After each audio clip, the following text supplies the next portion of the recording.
For more episodes of the Games4all podcast, check out our website www.games4all.podcast.com. You can also follow us at twitter.com/Games4all or check us out on Facebook, facebook.com/Games4all podcast.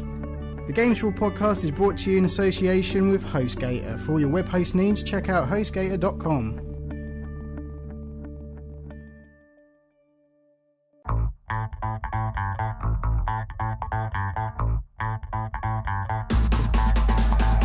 Hello and welcome to the Games4all podcast, episode 52. I'm your host Dan Young, and with me as always is my good friend James Craig, emphasis on the E.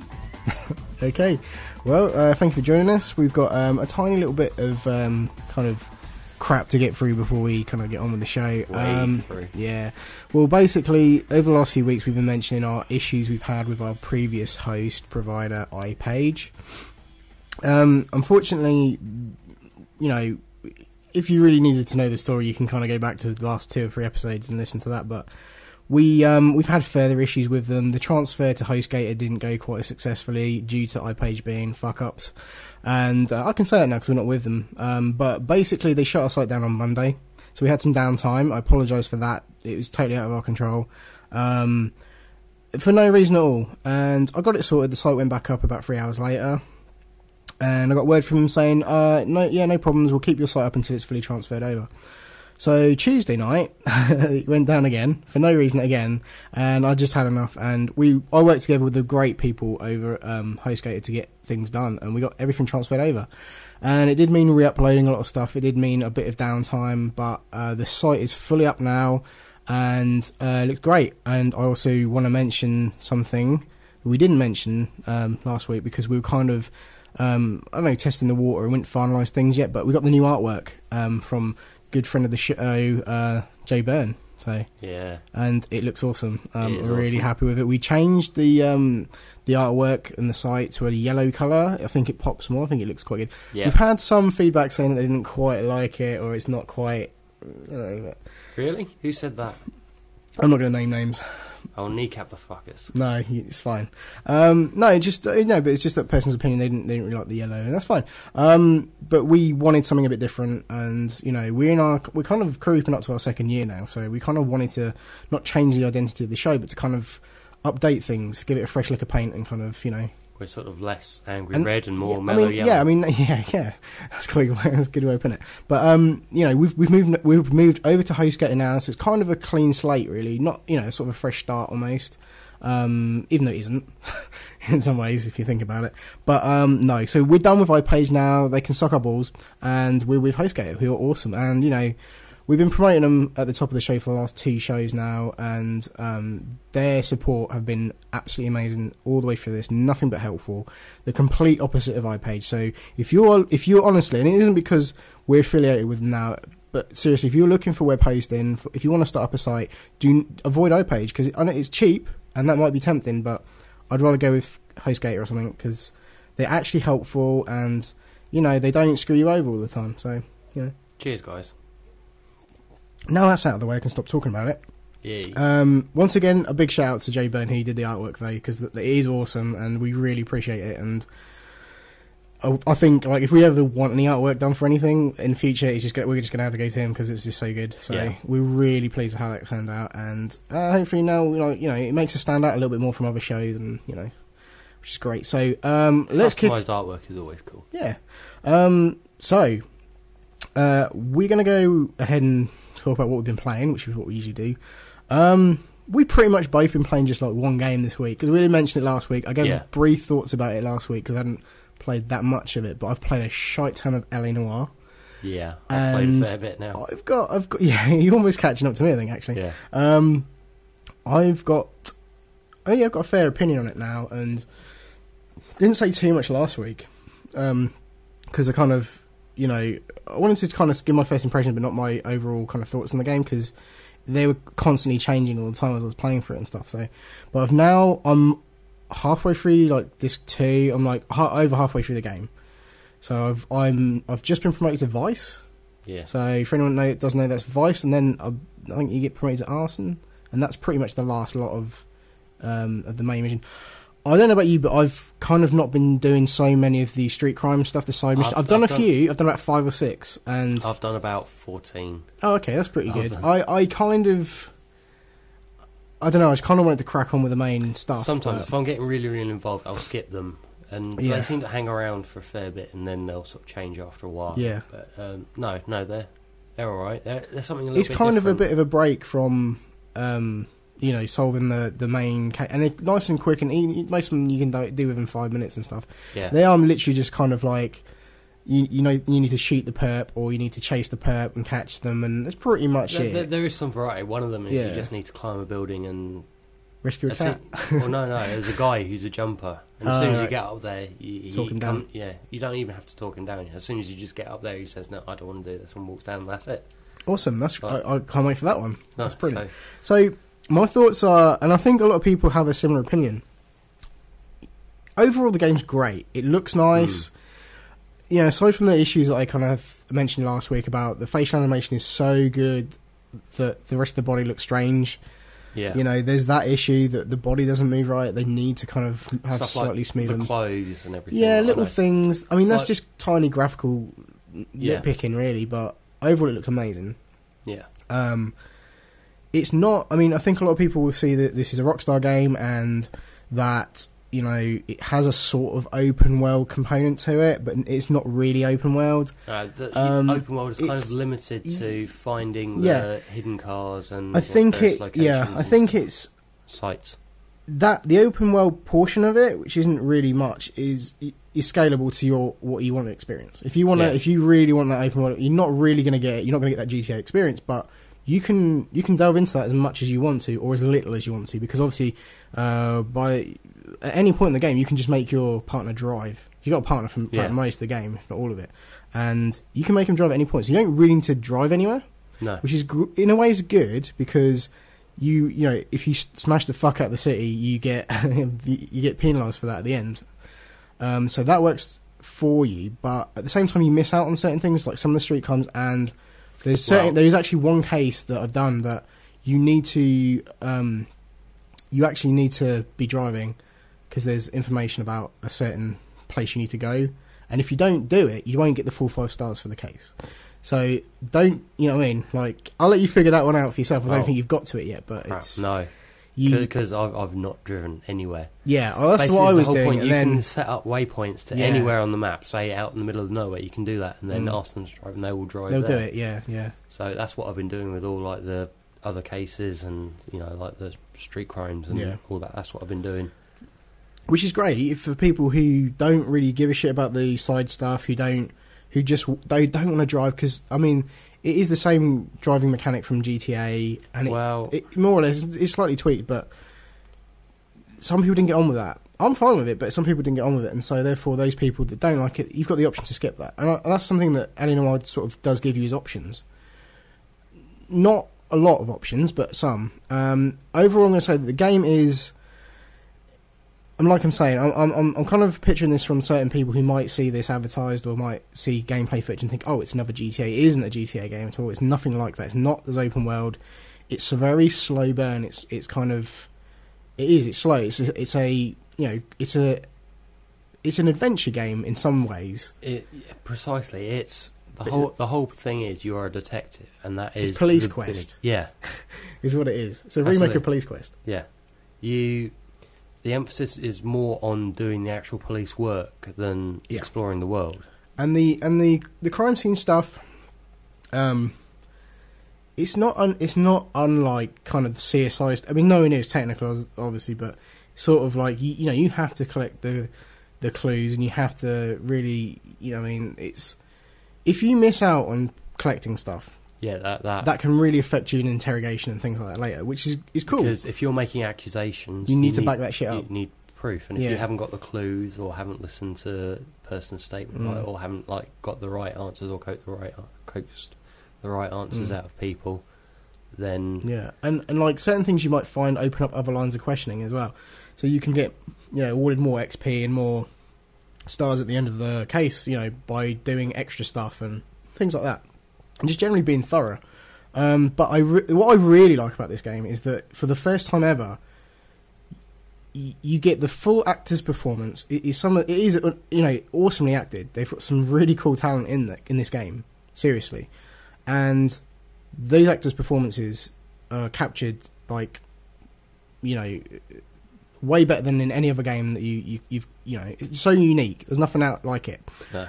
But it also does really work well for the interrogation stuff. When you need to know if someone's lying, there are telltale signs. You can literally tell if someone's fucking lying to you, and that's genius. That is the best thing about this game. Yeah. But it's not for everybody. Like I said, it's very slow burn. There are moments of action. There are, chases and all that kind of stuff, gunfights.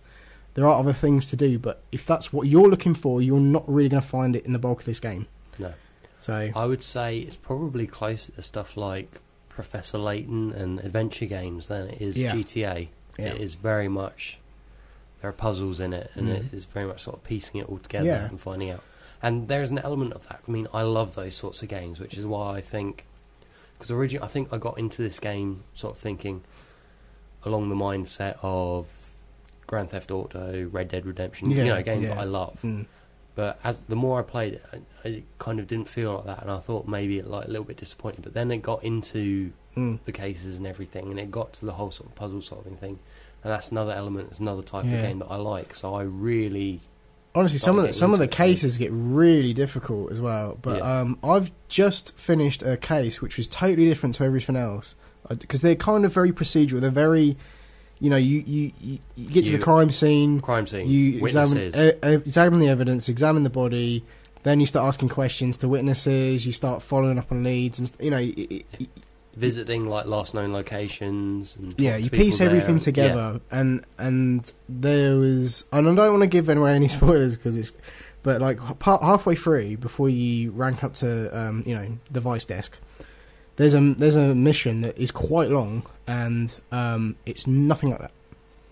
You're kind of you're given clues are dotted around the city, let's just say, and you find new clues, and then you work out where you've got to go next to find the next clue, and it just broke up the game for me so much. I mean, I was getting so used to doing like going through the procedural stuff that it was kind of not boring, but it's just like, I know what I've got to do next. I know where this is. I mean, you can kind of see where it's going, and then they threw that in there, and I was like, wow, I didn't expect that. I'm hoping they do that a little bit more towards the end, so it does break up. So I mean, not saying the game's monotonous, but there are moments where you just kind of think, maybe I'll put it down. It's not one of those games you can. I don't think you can play too much of it in any one setting. I'm sure people can, but for me, not so much. The good thing is like I say, each case is sort of divided by its own sort of separate thing. It's almost like a TV show. Yeah. In that respect, it's like each case has an individual name, individual title, and goes in there. But no, going back to the point you said where everything had been very procedural and not boring. I think the reason why it's not boring is because of like the characters and because of the facial animations and everything. It's typical Rockstar in that fashion, where they've created like these really interesting characters and situations and stories, and it's fun like piecing together what happened yourself. Yeah, absolutely. And for me, anyway, it kind of, as I was finding clues, I was kind of like working out in my head what sort of happened, what did this, and then when it came to like lines of questioning, I like follow that lead and try and get it out of them. And it's interesting, like it's a very clever game, and it's a proper. It is unique, and I do like it. I really like it. There are some issues. I actually think the almost episodic nature of it. I think that's good, but I don't know. I'm not sure, because I think it's broken up in a strange way. I don't know. I don't feel like. I feel like the cases should flow together a bit more. They feel too separate from each other. I don't know, but it does all come together story-wise further on in the game, but it just kind of feels like you jump from doing one thing to... I don't know, it just feels very disjointed in my head, but like, I don't know. And then there's the flashbacks in between, and the newspaper stuff. Well. I haven't really been bothering with that too much, because I just kind of thought, well, I could fucking sit here for hours and hours and hours looking at that shit, or I can just kind of play it, and it's already quite a slow burn game, like as far as don't get me wrong, I do like this game a lot, and the action in this game is fun to play. I wish there was a little bit more of it in places. Yeah. Then I guess if you get bored of that kind of the crime, the main case, you can go off and do some street crimes and break it up a little, which is great. I mean, that's what I did at one point, and it works. But not your typical kind of Rockstar game, you know. And it's nice to see them doing something different other than table tennis and GTA and stuff. Yeah. So no, I'm loving it so far. I'm hoping to have it finished fairly soon. Yeah. You know, but I've racked up quite a few hours playing it, and it's still impressing me. And you know, it's good, and it's a good sign of like where the technology can go. I mean, to be fair, like I said, it's a very unique game. It's the first game of its kind. There are going to be slight issues and slight things that, you know, don't quite work out. So, but all that aside, it's still a great game. But apparently, they're already talking about where they'd like sequels and stuff to go and do with it, and you know, and that's interesting. I didn't think they were planning anything like that. But. No, the technology behind it, like I said, it's a sign of where things can go. This is almost a prototype in that sort of respect. And I mean, I'm playing it on 360. I don't mind the free disc thing at all. No. It's not bothered me one bit. No, I mean the sort of. I've played fucking loads of it, and I've only changed the disc once. The slightly more linear nature of the story. That helps. Yeah. I mean, if it was like completely open world, you'd have to like swap discs between locations. That would get annoying. That would be much. Because of this, it kind of doesn't hamper it too much. Yeah. Whatever. But no. Another thing is, how many times in games have you like heard a voice? Well, for me in particular, and say, I know that voice from somewhere. Yeah, absolutely, yeah. This, you actually like see the faces, and you will see someone, and you'll think, I recognise him, because they use the actual actors' faces. And it's amazing. Some of it is quite scary. Yeah, it's definitely. Like, what did I say? It was, on case, they had the guy from Heroes. Yeah, Greg Grunberg, or whatever his name is. He does a lot of voice acting for games. Yeah, he does. The voice of Ethan Hunt from the original Condemned. Yeah. And he's been in several other games as well. He does a lot of voice acting for games and stuff. So yeah, but so you can tell it's him. It's the dude from Heroes. It's pretty cool. Yeah. And John Noble's in it as well, and several other people from famous I TV shows and stuff. It's crazy. Yeah, and it's just mad. I'll look at someone and I'll say, I know him. I know him. And yeah, I really do hope that, and we do want to wrap this up in a sec because we've been talking for a little while about this. But you mentioned like Assassin's Creed is going to hopefully use a similar technique. I do hope other games start to use it. Use this or similar techniques and try different things, and you know, hopefully this kind of thing's scalable so that you get that quality of animation without having 3 discs for every game like it kind of thing. That would be kind of cool. I'd sacrifice a little bit of the, you know, how good it looks for. I don't mind it, but you know, I don't want every game to come out with 3 discs just because the facial animation's amazing. Do you know what I mean? Yeah. So, but no, thumbs up for LA Noire. I you know, it's not going to be everyone's cup of tea. No, or crumpets. It's very different, and it is quite risky on Rockstar. Oh, absolutely. Well. But it's a risk that's paid off. I do like it, and a lot of people I've heard talk about it do like it too. So I think, you know, Team Bondi done a good job. Winner. Yeah, winning. Good. Cool. Right, and we're going to take a bit break, and then when we come back, we'll be talking about some news.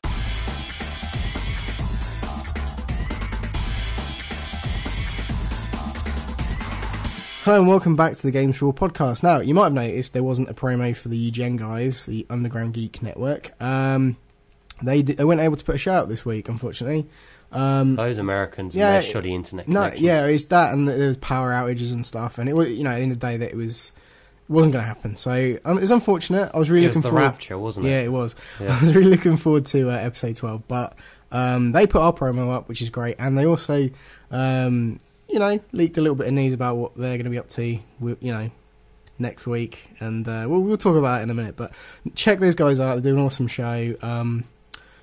UndergroundGeekNetwork.com. Check them out on iTunes as well. Search them on there, Underground Geek Network, and they're on Twitter, UGeek Network. Great show, great guys, and yes, they will be on next week's show. Hey. We weren't going to unveil it, but they kind of let the cat out of the bag, which is fine. We're cool with that, but no, it's cool. They're going to be on our show next week. Bunch of feline freers. Which is our birthday show, by the way, next week. Hey. And E3 special, so it's kind of a double thing. As much like our first show was sort of a pre-E3. Yeah, I think our second show was a pre-E3, and then our third one was a post-E3 special, so brings it around full circle. So we literally, this is the last show that we're doing that's of our first year. Ooh. What? I just said right, so yeah, check out the guys over at UGN. Awesome show. We're really happy to be affiliated with them, and they're going to be on next week's show. Absolutely. Well, if their internet holds out, Yeah. you know. We hope they'll be on next week's show. Yeah, it'd be great. So, news. Oddly enough, we've got some this week. Yeah. What we got? We have got Nintendo Power Magazine unveiled a day or two ago the upcoming Sonic Generations. All right. Which I have to say, I'm probably looking forward to a bit now. I've seen some Really? gameplay of like the classic Sonic. I saw the trailer and I was like, oh god. The trailer, but they've actually showed some like gameplay stuff of it. Okay. And I have to say, even like the modernish Sonic looks all right compared to. I'm not going to be convinced until I play it myself. But the classic looking Sonic actually looks as fast and controls like it looks much closer to the original ones than Sonic 4 did. Okay. So that's got me slightly interested. But yeah, that and a new Shinobi title. Yeah, no, I just watched the trailer for this. Coming for 3DS. And yeah, like I said, the trailer came out as of recording today, on the Thursday.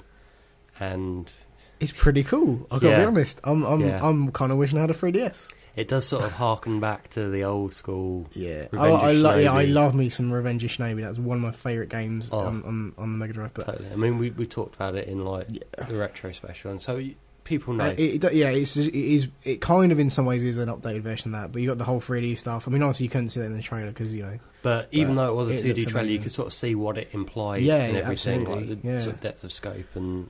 Well, that's great news for 3DS owners if you're a fan of this kind of game. But I mean, these little games like this, I think, 3DS, I might eventually pick one up. But if I owned a 3DS, I'd buy it day one. That's what I'd say. That's it. I mean, we're huge fans of old school titles and remakes and stuff, and there are a lot of remakes. I love that this is coming out. It's great. Yeah. It's fantastic. Cool. Absolutely. Right. So yeah, there's that. And right, we were talking about LA Noire earlier. Yes. Obviously published by Rockstar. Yeah. And all that. Mm-hmm. The guys in charge of Rockstar, Sam and Dan Houser. Yeah. And the producer of Grand Theft Auto. Bunch of British blokes, they is. Yeah. Well, their contracts with Take-Two, who are the parent company of them, was due to run out beginning of next year. That's now been extended. They haven't given any sort of particular dates or how long it's been extended, but it's long term. Quite some time, I imagine. Since Rockstar Games are making them some money, do you know what I mean? Yeah. And it's the guy in charge of Grand Theft Auto, which leads me to think that there is a big long-term plan for Grand Theft Auto. If the rumours are to be believed, GTA 5 is around the corner. Yeah. I mean, not this year, but close to being unveiled. Yeah, I mean, you never know. I mean, we might see something about this at E3, but then again, Rockstar do keep a lot of stuff close to their chest, and they do only unveil trailers closer to the time. So if this is something that's going to come out, say, if this is going to be next year's release for Rockstar, and I'm kind of hoping it is, then we probably won't might hear get anything. A teaser or something. Yeah, we might get something, the announcement, but nothing solid until the game's really close to coming out. But a teaser for the announcement. That's kind of like the done thing at the moment. It is, yeah. But that probably plays into it quite a bit, actually, because if they're going to do GTA 5, what's to say they're not going to do 5 through 10 eventually? I mean, I could see it happening. But it's looking like Rockstar going to be around for a little while longer. And why not? I mean, like I said, their games make money. Their games are, let's be honest, they are pitched to the more adult crowd. But those are the people buying games mostly, and And I think they've shown sort of like more so with recent titles like Red Dead and LA Noire are sort of slightly more sophisticated. Yeah, I think this gen they've done some really cool stuff. Yeah. They've really sort of, I think, because obviously there's a lot of innovation in the technology behind gaming, and they've embraced it. And they at the end of the day, they're tools to kind of convey an experience or a story. And they've taken those tools and really worked with it and created something. And like I said, they create great characters and good stories, and so like I said, you know what to expect when you buy a Rockstar game, pretty much. I mean, they've taken some risks with like Red Dead and LA Noire, but I think they've paid off. Absolutely, so proving themselves. It's no surprise their contracts being renewed. Take-Two are probably fucking rolling in cash based off of their sales alone for their games. So it's a no-brainer, really. No. Awesome. So that's good. Looking forward to more stuff from Rockstar. Yeah, I'm pretty sure GTA 5 is going to be announced fairly soon. Yeah. E3 totally. hoping. I also have that sneaky suspicion. Mm-hmm. Next bit of news, PSP, Yes. at least in Japan, definitely, maybe soon in America, it has died. It is no more. We kind of... But that's not news, is it? No. But as horrible as the system as it was, or as we view it is, you know, it didn't have a whole wealth of games. It never really sort of took off. It surprised me last year. I mean, not to go on about E3, but it surprised me at last year's E3 how much Sony spent at their press conference announcing how much content they had coming out for the PSP. Yeah. Because obviously it was failing. You know, it's not easy. It's not easy to bring out a handheld these days. No. Especially when you're competing. You compete with Nintendo, and to be fair, in some ways, like the iPhone and iPad and stuff, Absolutely. you know, you can't really compete with that. And I think they're kind of hinging their last hopes on the next generation portable, whatever that. I mean, I really hope it's called something else other than that has a name. I'm sure that's the big thing they're going to be throwing at us come E3. You know, this is the NGP, these are the games coming out for it. How awesome does it look? Yeah, I'm sure it's going to look fucking amazing. I'm sure I'd probably really enjoy playing on it or whatever, but you know, they've just not had much success in the way handhelds. There's so many. Like, I mean, I know Nintendo did a lot of iterations of the DS and stuff. They had a lot of iterations of the Game Boy Advance and things like that, and the Game Boy itself. That's what they do, but they do it well, and it works, and people buy it. They'll sell their old one and buy a new one. Didn't really work that way with the PSP, and you know, I'm not kind of surprised that they're kind of announcing the death of it. I'm actually kind of surprised it's taken this long to announce it, but you know, like I say, with last year's E3, it was their last hope. Here's a bunch of cool PSP games that we're bringing out. Please go out and buy them. Please go out and buy a PSP, because otherwise next year it won't be around. And that's, you know, that's what's happened. So, yeah. But anyway, there is another story tied into this. Sorry. Yeah. It's all right. I'm sure the viewers are aware of our little digressions. Oh yeah, I had to just talk about that. The amount of sidetracks we traverse. Anyway, regardless of whether you liked it or not, there were some games for it that were considered quite good. Oh yeah, don't get me wrong. Every console's got a a handful of good games at least. Now, what Sony announced this week or this last week is PSP Remasters. That's some of the better games for the PSP being upgraded to HD. Sweet. And released on Blu-ray format for the PS3. Okay. Much like they're doing for older gen games. Yeah. Like PS2 games and stuff, they're upping it. Obviously, PSP, technically wise, was comparable with the PS2. Yes. So it only stands that they'd do that for some of the better titles to get more life out of them. Yeah. So games like Metal Gear Solid Peace Walker. I actually owned that game. Yeah? Yeah. I didn't think it was that good. No. But anyway, yeah. But yeah, that's getting the HD treatment. And Monster Hunter Portable 3rd HD is announced. But Monster Hunter, that does good. I got it's a popular franchise anyway. Yeah, so. I got Monster Hunter 3 on the Wii. And as good as I thought it was, I thought the one thing that really stuck in my head is, man, I wish this was in HD. And on a console where I was slightly more comfortable with the controls. Yeah. So yeah, I might end up picking that up. That's cool. So, you know, there may be more titles to be announced, more stuff coming. I hope so, because it'd be good. I think they'll probably, if Sony are smart, they'll just kind of tread the water with these and see if they are popular and if they'll sell, and then maybe do some more later on. But yeah, it's cool. I mean, if they're the kind of the popular titles they're going to go with, they could do worse, I'm sure. You know, they better bring out Crisis Core. They so may I'm going to say, as a hardcore Final Fantasy VII fan, they better bring out Crisis Core. Anyway, I'm sure they probably will. Actually, so that's that. So not only are we getting Dreamcast games and PS2 games and more PS1 games coming, we're getting PSP games. That's pretty cool. Yeah. Why not? HD. Why not? Yeah. And I have to say, there was like a little trailer for the Monster Hunter one, and it shows the comparison. And it does look pretty good. It looks playable. It looks visually appealing. I mean, yeah, it's not something that I'm particularly interested in, but I can appreciate it. So, yeah. Well, I'm interested in it. Okay, so big fuck you. Yeah. This has also been a week for a lot of new reveals and stuff for upcoming games. Yeah. There was obviously a little while ago we had the Modern Warfare 3 teasers. Here we go again. What? No, it's good. No, I know this is news. I know this is coming up. We've talked about it for this is the 3rd week in a row. Yeah.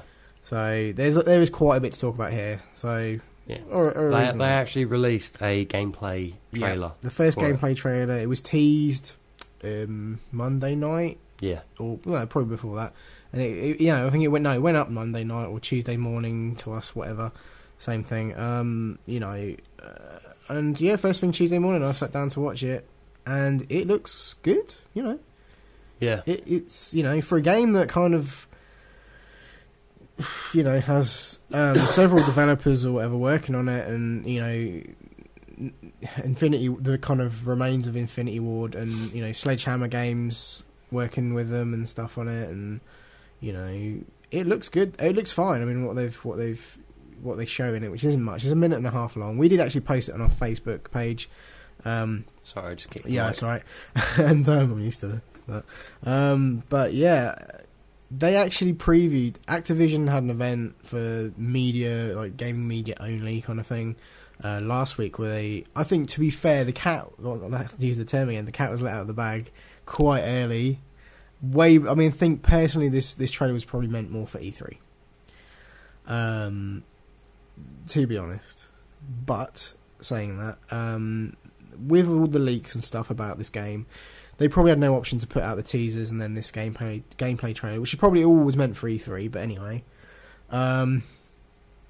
they had an event and they showed off 2 levels to. The embargo was lifted today, and I read a lot about it on various sites. Pretty much every gaming site had some news about it. But anyway, embargo. I love that word. I think it's going to be on my word of the week. Anyway, so people have been able to talk about it today. But last week they had this event, and they showed off 2 levels. The first level was the New York level.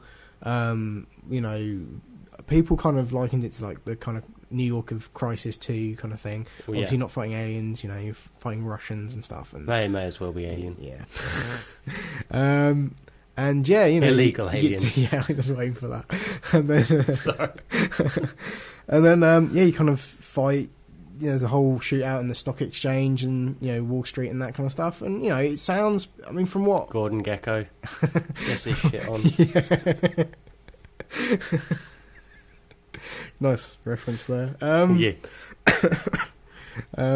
So yeah, no, basically, that threw me.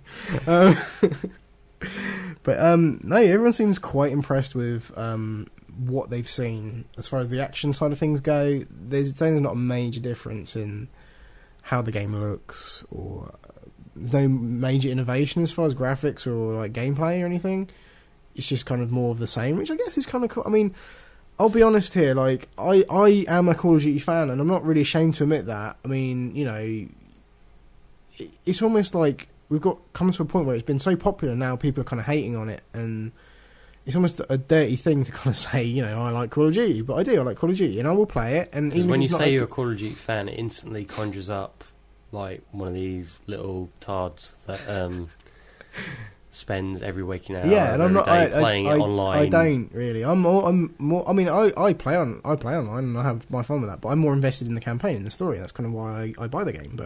And people again will frown on you for that. Exactly. Well, fuck them. Why do you play Call of Duty for that? But no, I totally get where you're coming from. I enjoy it for my reasons, and whether it's considered a guilty pleasure or not, I don't give a fuck. I like it, so whatever. Fuck y'all. You know what? I think it's because you and me are fans of the war movie. Yeah, there's that. And there is that. Call of Duty sort of has various sort of war movie elements to definitely. it. I mean, I just love the over the top action, and it is kind of some blockbuster movie action stuff. You get in this game, and that's great. That's why I love it. I love it. It's brilliant. They've got more of that. I mean, they boasted about an upgraded engine, and they've moved past the Modern Warfare 2 tech. Apparently not, from what people have seen.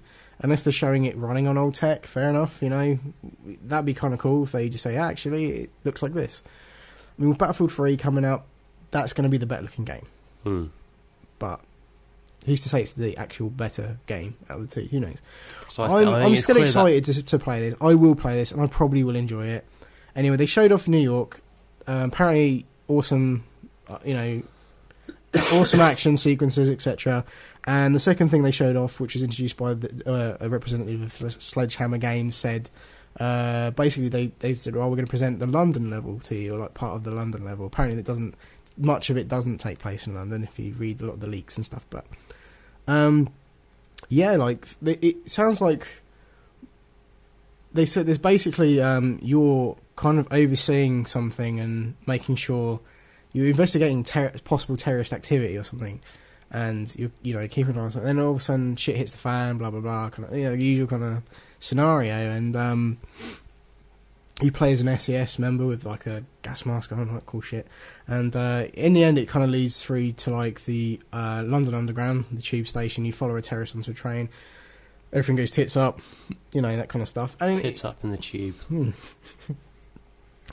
Oh, memories. Anyway, no, sorry. But no, yeah, it's from what I've. I mean, obviously, people, if you really want to know more, go find out the information from people who've actually seen the levels in action, because I haven't seen shit, but I'm just going off of what I've read. But from what I hear, it's shaping up to be quite good, but not mind blowing. So, is Soap going to be in it? You don't know. Yeah, he is actually. No, he is actually in it. No, I did read that. I don't want to give too much away from what I've read, because people don't really. I mean, some people don't really want to hear spoilers and stuff. Some of the stuff I've read, I kind of regret reading. So, yeah, we'll see.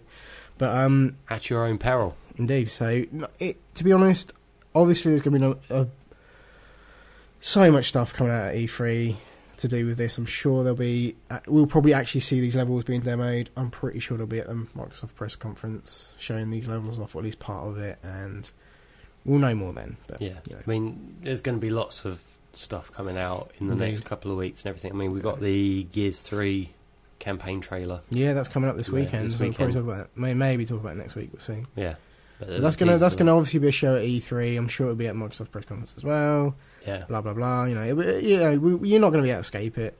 To be fair, so no. Yeah. But yeah, keep an eye out for us, because we will be covering E3 extensively. We'll get on. We'll talk about that in a bit. But what else have we got news-wise?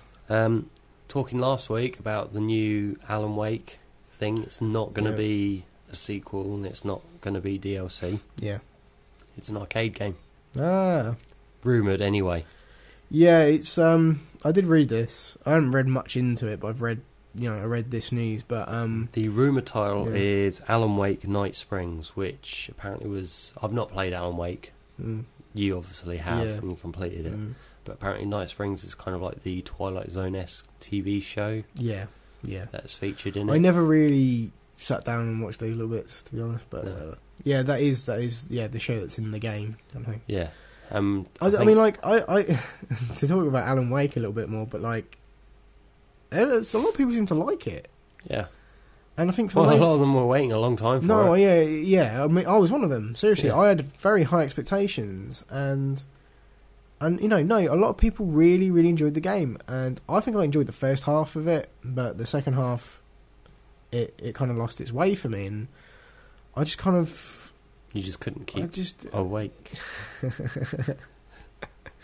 Awesome. Sorry. No, but like I just kind of didn't feel at the end of it. It was kind of, probably had way too high expectations for it, but whatever. I mean, maybe that's just my experience of it. But I really didn't think it was the great game that everyone was touting it was, and I kind of, that was my feeling on it. But in a way, it's a shame I felt that way. But I probably won't be picking this up. No, if I'm honest. It's not going to bring your nights springing to life? No. Okay. No, not at all. Interesting news for Alan Wake fans who might give a shit. But no. I'm pretty much the same opinion as you on that. I mean, it's kind of one of those games I think to myself, you know what, maybe I'll pick it up and play for it again, and maybe my opinion will be completely different the second time around for another playthrough, but I don't know. I haven't got time for that shit. No. So. Anyway, last bit of news. Yes. Obviously, Tom Clancy's Ghost Recon, Future Soldier. Yeah. That's a lot of titles and subtitles. It's a lot. That's some titleage. Yeah. There's been numerous delays on it. Yeah. And everything. It's been constantly pushed back, and I think the current release date is sometime between March 2011 and April 2012. Yeah. Sometime then. Yeah. It's one of those games that they put out some like live action trailers for, and it's like, oh, that looks pretty cool. But then I don't think we've actually seen some gameplay of this yet. I don't know. But if there is a gameplay footage out there, I haven't seen it. But they weren't horrible looking games. And no, they were actually pretty good looking games. Yeah, they're pretty cool with the whole community thing. I mean, there was this whole big ad campaign when Xbox first came out, or not soon after, with the headsets and communicating and everything. Yeah. There was a leaked sort of box cover came up on Xbox.com, which was hastily taken down, showing better with Kinect band thing under the Xbox. One of those games that you can play with Kinect, but not necessary kind of thing. Not a Kinect game, but it's, you know what I mean. So that was the kind of rumour. There's nothing official been said about it, but you know the possibility that Ghost Recon, Tom Clancy Ghost Recon Future Soldier might have Kinect support, and the fact that it appeared on the Xbox site and then was then removed, adds a lot of credibility to it. Yeah, true. Yeah. It's almost as if let's just fuel the rumour mill a bit. Yeah, there you go. That's what you're getting. Probably some intern or whatever got bored. Basically, thought, you know what, I'm going to fuck with everybody. This is my feeling on this. Now, a statement was put out by a representative of Microsoft some time ago, a few weeks back, saying that the drought in hardcore games for Kinect will come to an end at E3. Basically, meaning they have some hardcore games for Kinect. They're going to unveil them at E3. They're going to show them off and stuff. You know, that's kind of what a lot of people are hoping, and that's sort of what I'm hoping. And this kind of fuels that rumor a little bit more and kind of ties in with that. So that kind of, for me, I'm sure it's probably going to be awful, but we'll see. You know, the first run of titles may not be so great, but we'll see. But that's what I think's going on there, and I think basically it is just going to be one of the many kind of more hardcore titles they're going to put out with Kinect support. I'll be interested. I mean, I'm hoping maybe that Gears of War Kinect game will get a viewing or some more information about that. Who knows? But with E3 coming up, you know, next week's show is going to be heavily E3 based, even though it's our birthday show. So to talk more about that, really, we are going to be pretty much recording a segment with the UGN guys, and we'll be talking about a lot of the rumours of stuff for E3, and we'll also be giving some predictions. Yeah, we might give out some predictions and stuff, things we think, and then talk about just the stuff that we hope to see more of. You know, I've got a whole list of games of shit that I want to fucking see. So, you know, and stuff from last year that was announced, and we've seen trailers for. We haven't seen stuff since. You know? But we'll be talking about that in next week's show, and because it's the pre-E3 show, so we're gonna, talk, ease people into E3 a little bit, and so we've got guests. The UGN peeps are going to be on. Hopefully that's going to be pretty awesome, and maybe some other guests as well. We'll see.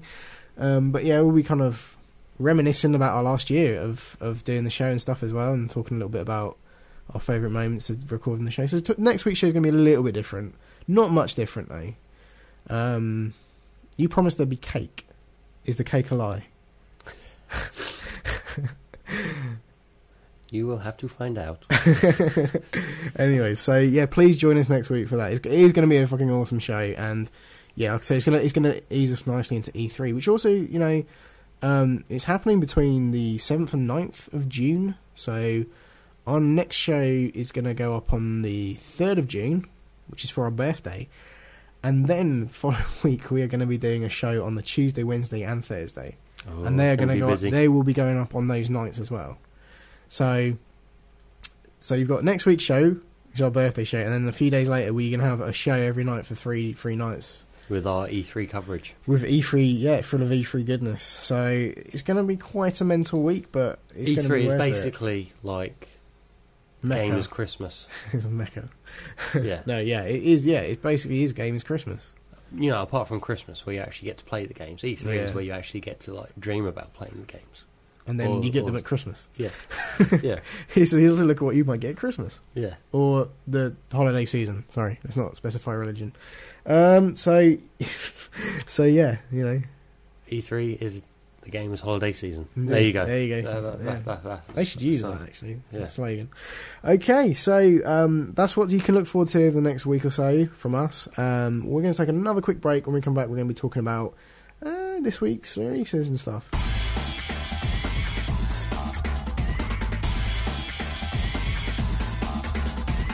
Hello and welcome back to the Games4all podcast. What comes out this week?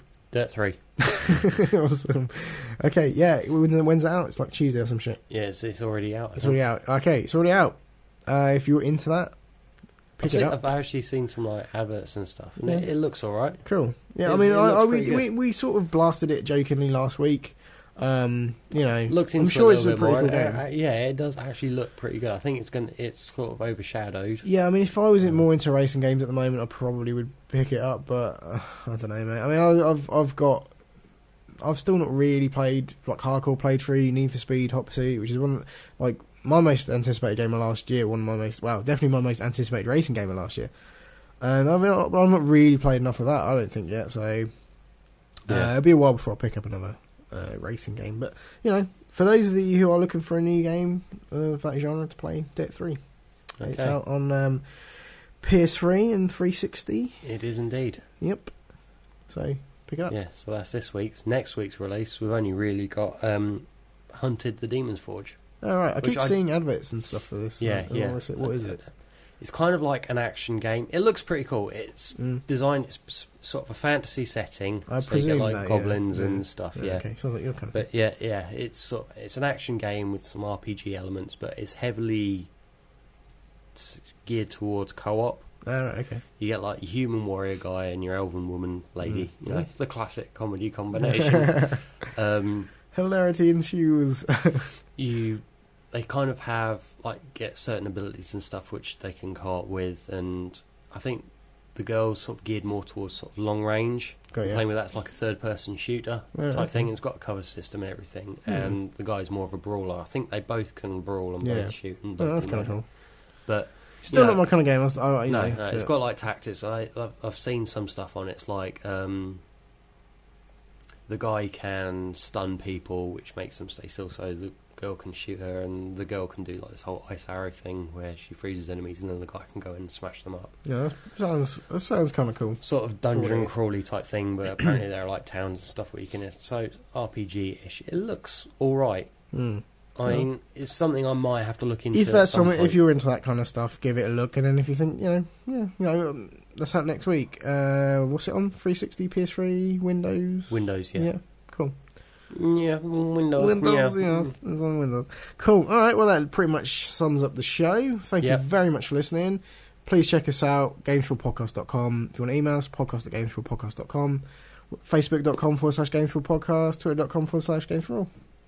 And that's it. Yeah. It's on my line, bitch. That's all you can. That's pretty much all the places you can find us these days. If you follow us on Facebook, actually, or just like us on Facebook, because we're uploading lots of trailers and stuff these days. So, and especially with E3 the stuff that we're going to talk about as well. So, like, if you kind of want to heads up on some of the stuff we're going to talk about, or if we, like, for example, that new Modern Warfare 3 trailer, the gameplay trailer we're talking about, we posted that on Facebook. That's on there. So if you like us on there, that should come up on your newsfeed. Way up. Easy, Tiger. Right. Sorry. have yourself a great weekend. Play some sweet ass games. Dirt 3's out, so some people might be playing that. But I'll probably play me some more LA Noire, and maybe talk about that next week. We'll see. But don't miss our birthday show next week. We are 1 year old, and we've got some guests. Woo! And we're going to be talking about some E3 goodness and stuff that we're kind of hoping to see, and all that kind of stuff. And then followed a matter of days later by our actual E3 shows. So excellent. Remember, that's the Tuesday through to the Thursday. So 3 shows in 1 week. Mental. Anyway, no, that's mental. Anyways, thank you very much for listening, and we'll see you soon. Good night.